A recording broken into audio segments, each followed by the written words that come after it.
Hey guys, Damon here with your E3 live show. I'm not gonna lie, this show is probably the most important thing you'll see in your lifetime. Or maybe not, I don't really know. Anyway, a certain Mr. Cooper has decided to pay us a visit right now. Time to say hello to Sly Cooper, Thieves in Time. As I live and breathe, Matt, Glenn, Xantaru Games. Yes. Thank you guys for coming. It's great to be here, Awesome Greg. to be here. You know, about a year ago, you popped up on this very live show talking about this Sly Cooper game. You didn't have much to show. He was back. That was the big deal. Yeah. Coming to the PS3. Now you got a whole bunch of crazy crap content to go. Look at this thing. What's happening? That is the England hub. Yeah. So what you see there is Sir Gareth Cooper, and this for the first time we're showing off the England hub. We showed PAX last year. We showed the Japan hub. Okay. How do hubs work in Sly Cooper Thieves in Time? Well, you know, like we kind of take that sort of hub and spoke kind of structure, so the hub's essential to the episode. And from there, you're going to encounter all these sort of split missions that will come off it. But again, you know, it's the PlayStation 3. You've got a lot more room to work with. There's a lot more to explore. I mean, everything you can see here, you can go explore. Time to complete this quest. Lots and lots of collectibles. There's all kinds of missions within there for all the different characters. So just a lot of variety in hubs. Yeah. Now, Matt, has anyone told you the game looks really good? It's very pretty. It looks like a You know, Pixar movie. we've been doing demos all day yesterday and then today, and I'll tell you the best comment that we can get is people picking it up and playing it and saying, you know what, this feels like Sly Cooper. Yeah. It looks like what I would expect it to play like on the PS3 and the Vita, and that's the best thing that we could hear. Now, a couple weeks ago, that was the big announcement, right? That it's coming to Vita as well. Not only coming to Vita, content, there it is. Well, don't shake it that hard. There it is. Look at that. Same kind of content, little bit of Vita controls mixed in, but then same trophy set, saves crossplay back and forth. You just want the trophies. You're a trophy You're whore. I won't lie. I was a bit disappointed when I found out the trophies sunk back and forth. I want two separate You wanted trophy two lists. separate ones. Well, let me double tell you, plat. the trophies in Sly Cooper Thieves in Time are going to be much more difficult than in the collection. That was a bad They're idea. going to make them work for The it. collection was it was great for trophies. Everybody loves it. Well, because Sly 1 was an easy platinum. Sure. 3 was definitely the hardest one out of the. Then the mini games just giving me those golds. Well, these are going to be a lot more difficult, and they're going to be more gameplay oriented. So, for example, you can have one that would be like stealth takedown, 10 guys in 30 seconds and don't get caught. Okay. It just adds a lot more gameplay. Nice. I mean, that's what the whole point of trophies are, right? I mean, Yeah. you guys as developers enjoy stuff like that?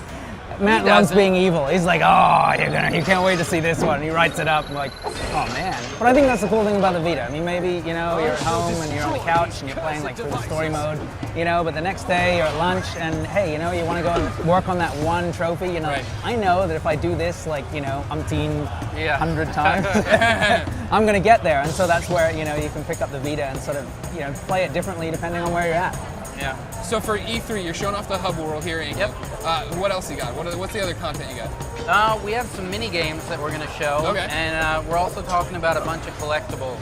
So in the old Sly Cooper games, we had the bottles that you collect. You have 30 bottles in every hub, and then once you collect those 30 bottles, you can open up the safe. So we have the same thing. We have 30 bottles. Yes, they're finally back. You get to open up the safe, and you'll get a permanent upgrade for every character. So that means if you're playing as Sly, Bentley Murray, that item in the safe will affect everybody. Gotcha. We also have the treasures. The treasures are back from Sly 2. You toss them on your back. You got a limited amount of time to take them back to your hideout.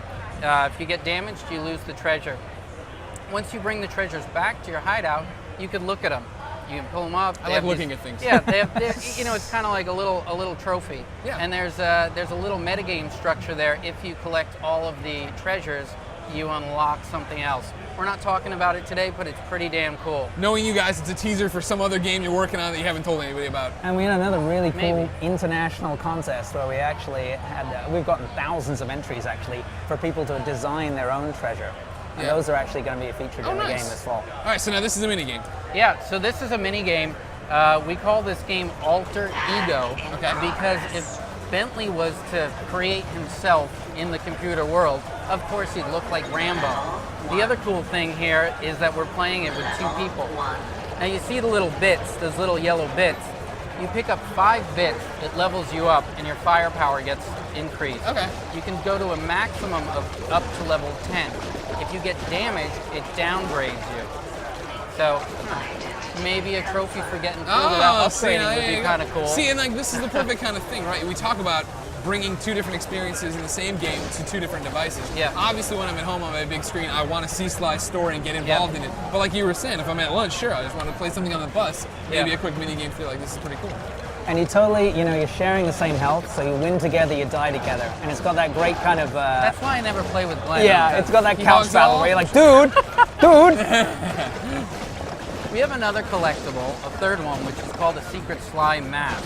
Now there is a set number of those masks, and they're hidden everywhere in the game. They are very, very difficult to get. Okay. So an example of one of them would be, you're playing one of these alter ego games. There's an invisible box. You keep shooting the invisible box, whoop, you get a little warp hole that brings you to another place with a little secret mask. Okay. And that's something I really love. I love those old school negative worlds. Right. I like the pause in the game, blaster master, getting the infinite damage, 8-bit NES style. And, I want to see more of that stuff. So you can expect all that kind of classic gameplay, in Sly Cooper Thieves in Time. It's funny you talk about that, wanting to bring something back that you loved in the past. That's what Sly is to you too, right? Like that. You guys, we've talked about it before on IGN. You guys just one day were like, we'd like to work on a Sly game, so you made a Sly demo, right? Yeah. Yeah, I mean, we actually, got ourselves a PlayStation 3. We actually put together a demo. I think it took us about 6 weeks or so. We're really busting out there. And then we went in and just did a pitch. I mean, it was totally, not quite a cold call, but it was pretty close. And I just stuck it in front of them. And, they were like... The thing with the demo was we didn't have a lot of time on it, and we picked some set criteria to have in the demo. One, does it look like Sly Cooper on the PS3? Yeah. Does the environment look like Sly Cooper on the PS3?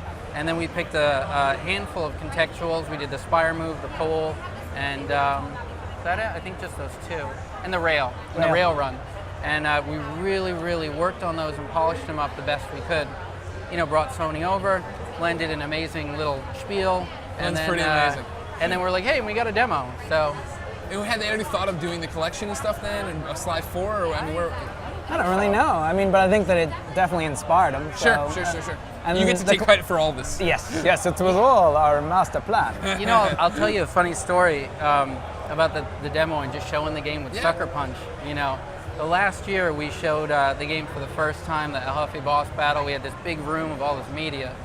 I'm like sweating bullets. I'm like, man, I hope they really like this thing. And we go into the practice to show the game, and our Sony producers come on over and they're like, the Sucker Punch guys are outside and they want to hear your spiel. I'm like, oh man, this is gonna be tough. And we went through the whole... Sucker Punch, of course, created the original. Created the whole trilogy, created Sly. And they came in, we did the spiel to them, and they loved it. And Nate Fox took a drag off his cigar.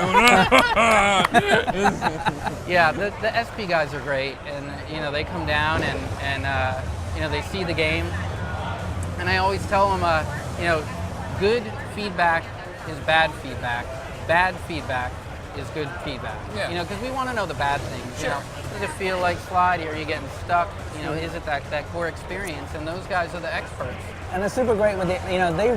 They played the experience and then they're like, wow. You know what? I don't want to play anymore because I actually want to wait until it's finished because I want to find out what happens. I want to experience this game, for the first time almost. So, they drill down, they give us some super cool feedback, and then they're like, I really want to play this. This would be cool. Sounds great. So, for people who are seeing it for the first time because they're crazy and they've never watched IGN for some reason, what is the story here? You're in England, but you're also lost in time? So essentially, we pick up Sly Cooper Thieves in Time where Sly 3 left off. Sly is feigning amnesia. He's with Carmelita. Murray took off to race monster trucks, and Bentley settled down with Penelope to build a time machine. But Bentley sees that the Thievius Raccoonus, the tome of all Cooper clan knowledge, is changing. The pages are disappearing. Gotcha. Something's obviously messing, with the timeline, and so they're going to get the gang back together again to take off through time to essentially restore the legacy. The other cool thing with going back in time and seeing these ancestors is they each have their own unique personality. You may meet an ancestor that's a little smitten with Miss Carmelita, and Sly may get a little jealous. All right. So we really play up those emotions and those personalities. All right, don't tell me anymore. I want to play it myself. What When's about it the come final out? boss? Stop it. Do you want to know? Stop. No? Okay. When's it coming out? Fall 2012 on PlayStation 3 and Vita. Great. Guys, thank you so much. Yeah. Damon, you're my raccoon. Back to you. Thanks, guys. Okay, we've already seen a ton of games, but that doesn't mean we're slowing down. Our next game is a really unique title that's about, I think you just need to see it. Fans of artistic games won't want to miss The Unfinished Swan.